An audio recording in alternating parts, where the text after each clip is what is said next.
you guys.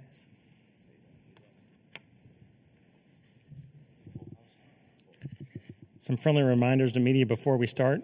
Please wait until you receive the microphone before you ask your question, and also identify yourself and your media outlet each time. If you're joining on Zoom, please use the raise hand feature to ask a question. Other reminders, as a courtesy, please silence your cell phones. And please note, recording this press conference on your phone or camera is not allowed, nor is flash photography. We are joined now by UCLA student athletes Sky Clark, Eric Daly Jr., and Kobe Johnson. At this time, we will take questions for the student athletes. In the front, on the right. I guess either of you guys could respond to this one, but just previewing Utah State, the challenge ahead, what pops out to you guys when you do the film, do the scout, and things to watch for in tomorrow's game? Yeah, they're definitely a good team. Definitely a physical team. They like to get around on defense, try to force teams into turnovers, but going into the game, treat them like any other team. Every it's a new season, basically. So they're going to come with their best game. We're going to come with our best game. And, we're just going to stick to the game plan.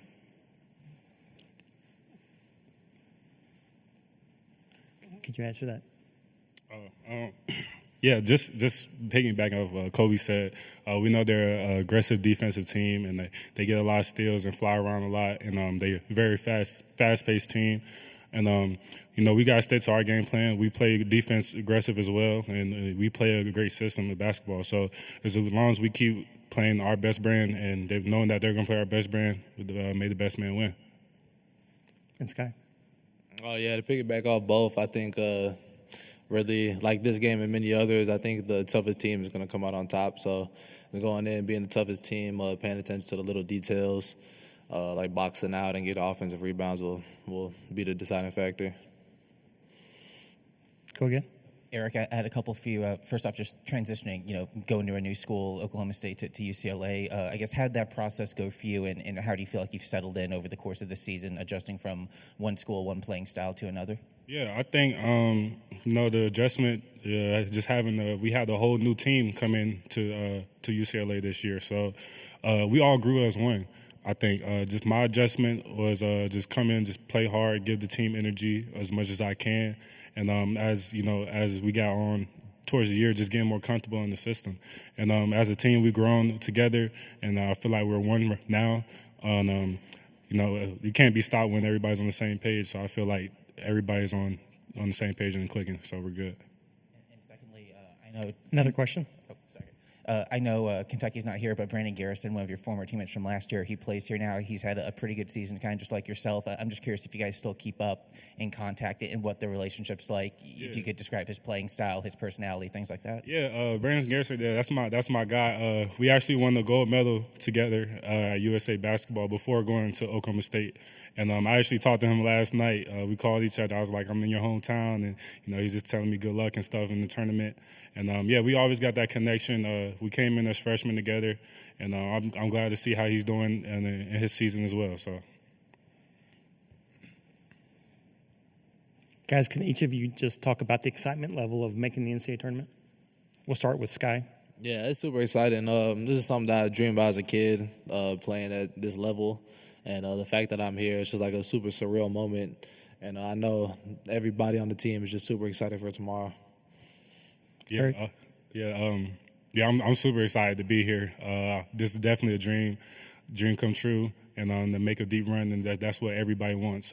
Remember, as a kid, growing up, just making up different shot clock situations as a kid, and being in the tournament and national championship game, and now it's actually here. It could be a possibility for us now, and I just thank God for the opportunity to be here. And Kobe? Yeah, this is what we worked so hard all season for. This is what we gone through practices for. So what we lost for is what we won for, and everybody wants to play in this tournament. So we just got to come out, play our way of basketball. We got to do all the little things. And like I said, it's not going to be any easy games in this tournament. So we got to be ready to play every single game. Any more questions? Go ahead. So what has been y'all mindset, or what has been keeping you all going from this point and to continue on throughout the rest of the tournament? I say for everybody on the team, that trophy at the end of this tournament, It looks very nice. It's a very beautiful trophy, and I know everybody on the team would like to put their hands on it. So I think that's what's kept us going for sure. Yeah, I think coming to a school like this, the goal is to get a trophy, and I think that's the motivating factor for us. Making the tournament is the first step to that, and we was all excited for that. But we know it's real work to be done when we get in it. Yeah, we play for the name across our chest, and this program holds a lot of weight in college basketball history. So, coming into this tournament, we got to be able to uphold that standard, and we got to show people why we're meant to be here, and we got to go out here and prove a lot of people wrong. Because I know a lot of people are doubting us right now, and we just got to go out there and handle business. Anything else? One more question here on the right. Questions for Sky. Obviously, kind of a long way for you to kind of get back to playing at Rupp Arena, just given your Kentucky commit and everything that kind of came after that. Can you just kind of reflect on your personal journey from then to now and just how you've gotten to this point in your career and all of that stuff? Yeah, I say it's been a lot of hard work. It was definitely confusing at times.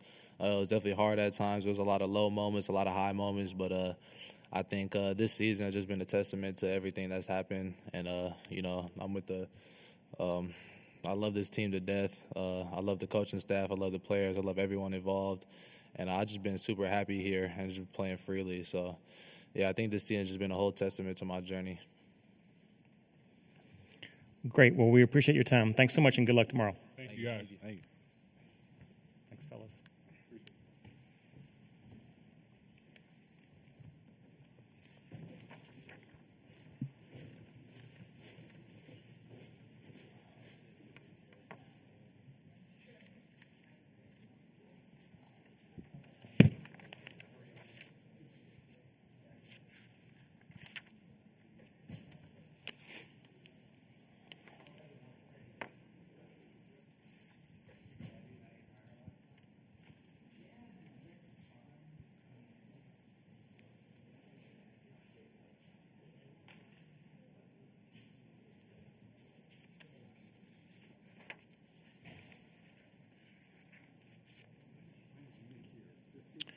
Technically, he's not supposed to be here. Shoot, hold on, let me check. 3:50.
UCLA coach is on his way.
Pay this guy big money, Ben. What's up, sir? How are you? Good to see you, buddy. Where are you? Right here. Alex. You know this guy used to, We talked already today. this guy used to put up, he used to have to put up with me. Cincinnati. That's right. At this time, we welcome to Lexington UCLA coach Mick Cronin. We appreciate your time, Coach, and we ask if you would please start us off with a comment, and we'll take questions afterward. Great. It's great to be here. I just told these guys walking over, I haven't been here since 2001 when Ashley Judd came in the locker room, and then I walked out with Coach Pitino to the loudest boo I've ever heard. So it's good to be back in Rupp. I'm honored to be a part of that moment. Never forget that. Of course, I think he got cheered. He came back this year for Midnight Madness. He got cheered. So, obviously, look, where it's all seriousness, we're excited to be here. Before you ask, we're used to the travel. It is what it is. It's old hat for us now. So our mind's on the game. Probably helps us that we got a night game, and the team, usually in the Big Ten, the team are always in the Big Ten. The team we're playing didn't have to travel as well. So our opponent had to travel as well, and I think it probably helps us that we're able to adjust today and have a little bit later of a game tomorrow instead of last week when we had a day game after we traveled. So got a lot of respect for Jared. He's a very good friend of mine, Coach Calhoun with the Aggies. So let him fly, Ben. Question in the fourth row on the left. Ben Balch, Los Angeles Times. Coach, we talked about ways you prepare your team for this March moment, Yeah. Cutting back on practice, having to play at your best, giving them advice. What other ways would you say you've tried to get them ready? Well, I just try to I give you big and small. Big picture, we talk about it in recruiting. It's a responsibility that when you go to UCLA, there's an expectation level. That when there's so much, when you have so many Final Fours, 18 or 19, you can't remember. You're at a school like that, right? Where a lot of my friends, be it Kelly in softball, Marguerite in soccer, Adam in water polo. I mean, these guys, since I've been there, there's so many people I know that have won a national championship. John Savage is a good friend of mine. It's been a while, but he's won one. So it's just kind of the way it is at UCLA. So you try to embed that into your players as you recruit them as well. So they just look. You got to understand the score, right? So I'd be remiss if I didn't try to. I understood the score when I took the job. So I think it's important that you impart that on your players as well. On a smaller thing, when you start that everything matters, that an out-of-bounds play, whether it's offense or defense, could decide whether you go home or not, or you move on. So the details that I try to be so demanding on with these guys during the season, there's a reason. It's all for this moment, you know, to try to advance and win this tournament. So that's just the way we operate. And I tell you, we talked about it again today, you know, as you're going over, you know, a special situation and how important one detail and one play could be. On the right, second row. Yeah, Mick, Ben Baby with ESPN.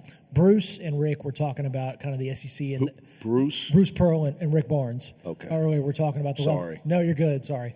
We're on a first name basis. Sorry. No, you're good. We're talking about the level of investment across the SEC and kind of how that's maybe helped the conference as a whole.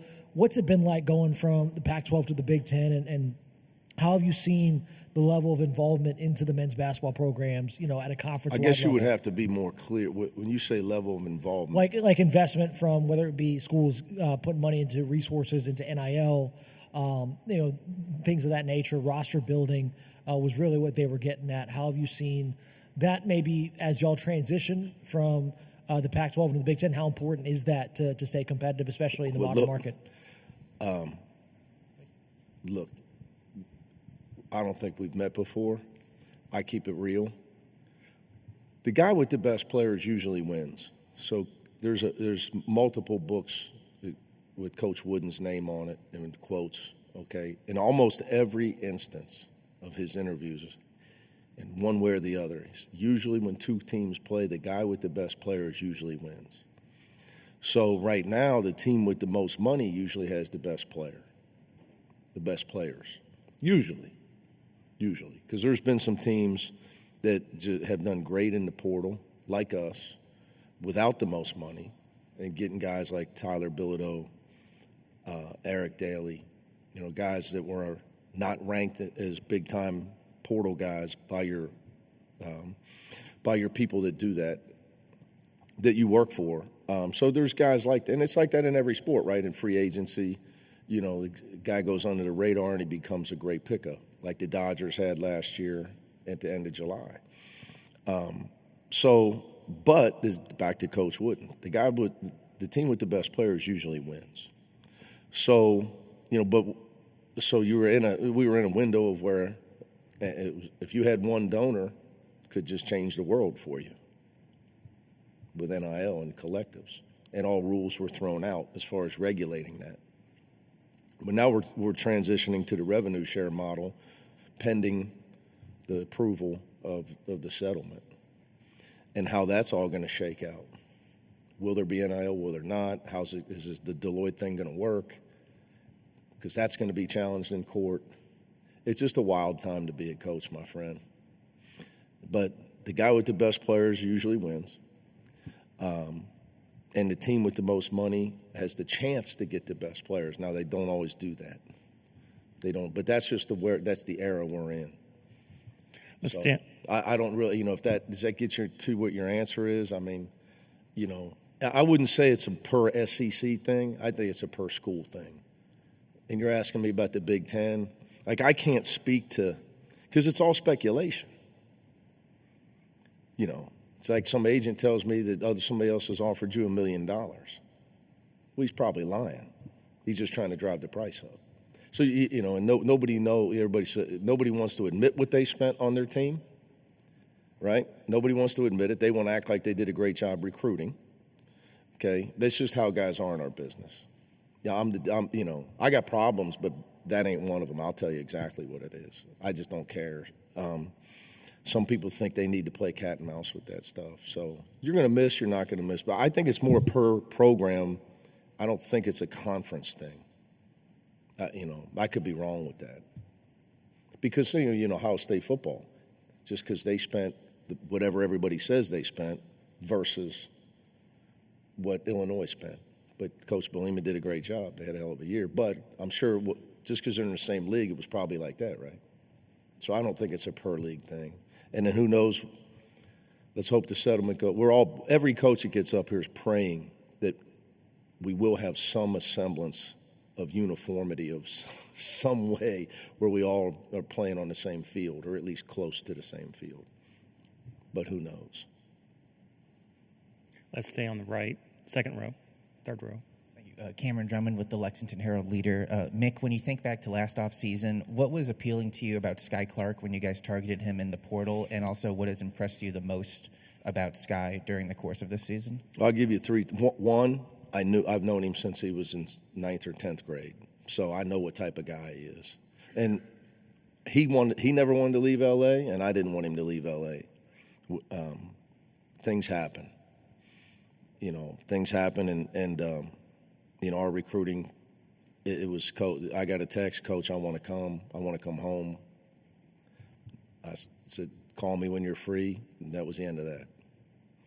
So I've known him. So what has surprised me most about him is his tenacity and toughness on the defensive end. Because, when you're watching a guy in high school, you're looking at his talent level and all that, how good he's been on that end. And then how much he's grown up, because he's been through so much adversity this year with his father's illness. It's been a huge challenge for him. I'm really proud of him and the person and the young man that he's become. And look, he's talked about it with Ben a little bit, but I just can't tell you how hard it's been for him and his family. For him to be, I was worried that he was going to need to just take the year off. And I'd have supported him, but we needed him. So, he's played through it, and he's been a huge part of our success. Let's go fourth row here on the left. Ben Bolch again, Los Angeles Times. Coach, UCLA is known for its firsts, so there was another one this week. You even had a student manager who got an NIL deal. How about that? Can you talk a little bit? I'm jealous. That's why I just told him. They just told me in the locker room they were making fun of him back there. What were they saying? They're just, something about he can't drink certain kind of drinks because he's got an NIL deal. And I'm looking around. They said, no, it's true. I said, well, you can't cut me in on it? They're less like, I'm trying to make all the money I can before I retire, man. I'm honest about it. Get me something. Can I get in on it? What has Finn meant to the program? He's been here 4 years. So Finn's great. Look, we lose, Jack, Finn, and Trey. I will tell you, my career, I've been blessed with a lot of guys. I've had guys go on to be Secret Service agents. I've had guys go on to coaching, and I try to talk them all out of coaching. It doesn't always work. I think we've placed like 5 guys since we've been at UCLA that are coaching. But these guys got into UCLA in the modern times on their own. They should not be coaching. I tell them all, you're way too smart. Your credentials are way better than ours. What the hell are you? No, I used to tell them no, and then they go to the assistants who help them get jobs. And I try to talk them out. I'm like, I told you no. You don't want to be a coach. So we'll see how it goes. But Finn's awesome, and we've got some young guys in the wings. But when you coach at a place like UCLA where it's so hard to get in, almost impossible, you get the cream of the crop as students. And our guys all reach out to us because they played in high school. So they want to stay involved, but they're the valedictorian at whatever high school they were at, and they just got their character. Like if you could invest in people like the stock market, I would tell you guys just come to UCLA and invest in all the student managers. You cannot lose. They're so impressive. But they don't need to go into coaching. I beg them. They can have a much bigger impact on the world. Kind of like when I told Miles Johnson not to play an extra year. He can change the world, go up north, Silicon Valley, write code, and that's what he's doing. He had a greater impact on our world than me telling him to block shots. Working for IBM, doing software and hardware stuff. I just want him to, if he's listening, Miles, when he comes up with his own idea, I want to be able to invest at the beginning. On the left, third row. Ben. He promised me. Mick, Therese Walker with the Associated Press. You mentioned the team with the best talent tends to win. Tends to. In this region, there's like you're among 5 coaches with I think 7 combined Final Fours, still looking for that first title. Is that an indication just how tough it is to win when you get to the tournament? Oh yeah, look, our tournament's crazy.